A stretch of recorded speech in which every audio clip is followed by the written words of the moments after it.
Tantangan terbesar dalam menjalankan bisnis adalah kita harus selalu konsisten. Dalam arti, apalagi waktu itu aku mulai bisnis aku masih sangat muda, jadi kadang-kadang tuh mood tuh bermain banget. Kadang-kadang jadi kayak aduh masih mau nggak ya, terus gagal dikit kayak udah deh nggak usah jalin lagi gitu-gitu. Jadi waktu itu sebenarnya waktu masih muda yang paling sulit tuh adalah konsistensi. Jadi gimana caranya bisa menjalankan bisnis secara konsisten gitu.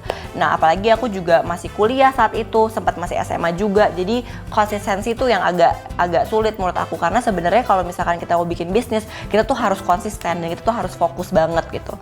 Jadi waktu itu awal itu susah banget. Yang kedua adalah sebenarnya yang paling susah adalah karena sekarang itu banyak banget kompetisi ya, dan banyak banget kompetisi, banyak banget bisnis baru yang masuk. Abis itu juga dunia ini lagi banyak sekali disrupsinya, it happens every second gitu. Jadi kita sebagai pengusaha tantangannya adalah itu dia, kita harus selalu inovatif, kalau nggak kita akan ketinggalan. Kita harus selalu kreatif gitu ya, kita harus constantly change our business model, we have to constantly change our goals gitu, short term goals gitu. Terus yang ketiga adalah kalau aku pribadi adalah pressure sih dan ekspektasi. Jadi yang paling sulit tuh adalah itu, gimana caranya aku bisa berdamai sama diri aku dengan ekspektasi yang ada di sekeliling aku.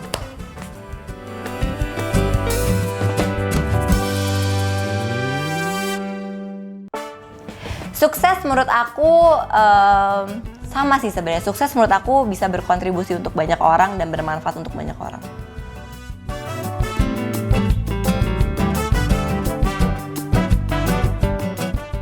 Untuk teman-teman yang mau memulai bisnis, ingat bahwa saat kita mau membuat bisnis, semua itu butuh proses. Aku selalu percaya bahwa nggak ada yang instan.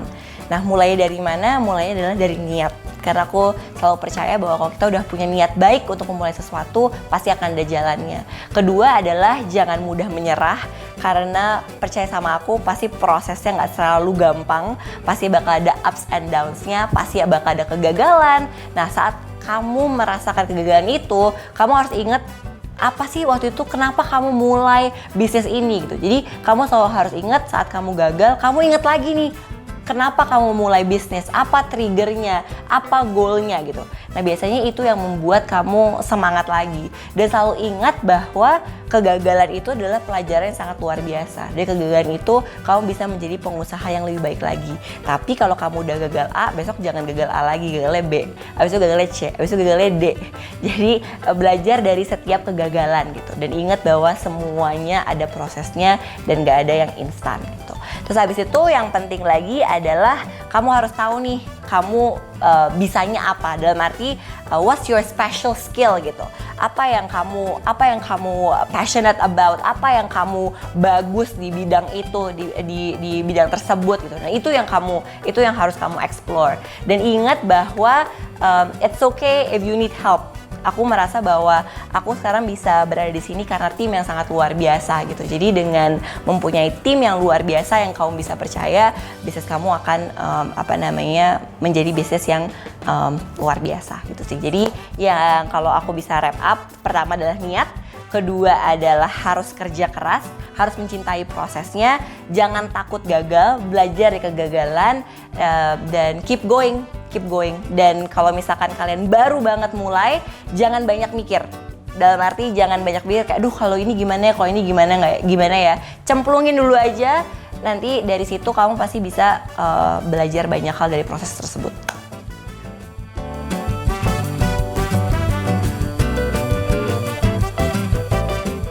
Wah susah sih, kalau aku nggak jadi pengusaha, aku jadi apa ya? Wah sebenarnya kalau aku nggak jadi pengusaha, aku kerja di creative agency, bisa jadi creative director, art director, atau marketing director, pokoknya yang berbau-bau gitulah.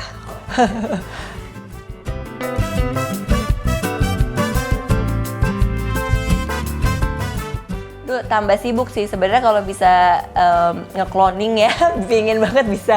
Cuma caranya adalah tahu fokus aja sih, kayak tahu mana yang harus didahulukan. Dalam arti kita harus tahu prioritas gitu. Itu sih sebenarnya kuncinya, kita harus tahu prioritas. Jadi kadang-kadang udah ada harinya sih, kapan aku di kantor, kapan aku harus di kantor satu lagi gitu ya. Dan kalau misalkan dapat telepon dan panggilan harus selalu standby dan ready gitu ya. Jadi sebenarnya sih kuncinya adalah di prioritas sama di semangat sih, karena itu yang paling penting yang harus dijaga gitu. Jadi bisa selalu selalu siap.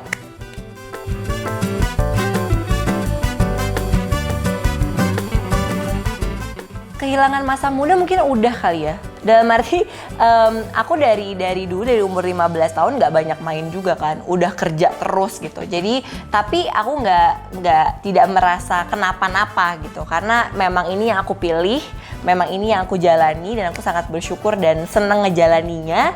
Jadi masa muda aku ya bekerja gitu. Mungkin karena energinya juga masih banyak, jadi aku menghabiskan waktu mudaku untuk bekerja.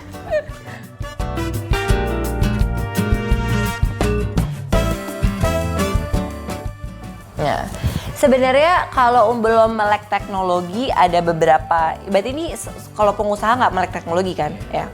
Jadi kalau misalkan sebenarnya banyak sekali pengusaha yang belum melek teknologi.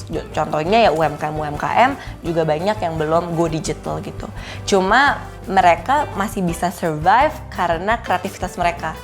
Dalam arti kayak ada inovasi-inovasi dan ada added value dari produk yang mereka jual gitu. Tapi yang aku sangat optimis adalah sekarang banyak sekali anak-anak muda Indonesia atau pahlawan digital yang aku sebutnya, yang membantu UMKM itu untuk melek go digital gitu, untuk melek teknologi gitu.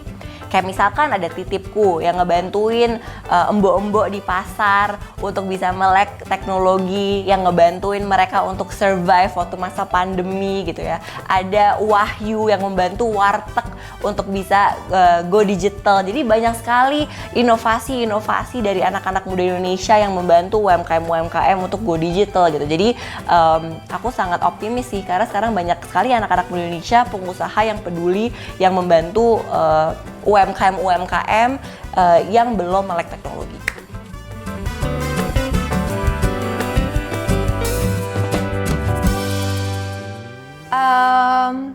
Mungkin ada beberapa millennials yang tadi itu ya, yang maunya semuanya serba instan. Karena sebenarnya nggak salah juga sih, karena kan adanya teknologi, dengan adanya digitalisasi, semua jadi serba gampang, semua jadi serba instan. Tapi yang aku merasa penting itu adalah untuk anak-anak muda tuh menghargai proses itu. Maksudnya dalam arti proses kerja keras, proses jatuh bangun gitu ya, punya mental yang lebih kuat gitu. Jadi itu sih mungkin ya. Tapi aku percaya sih bahwa sekarang udah semakin banyak anak-anak muda yang punya entrepreneurship mindset dan menghargai dan belajar dari proses tersebut.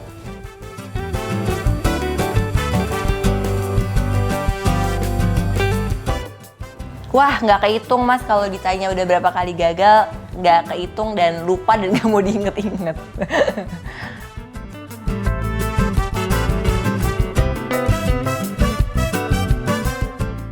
Pernah rugi. Rugi yang sangat signifikan tuh 3 kali, yang besar sekali ya.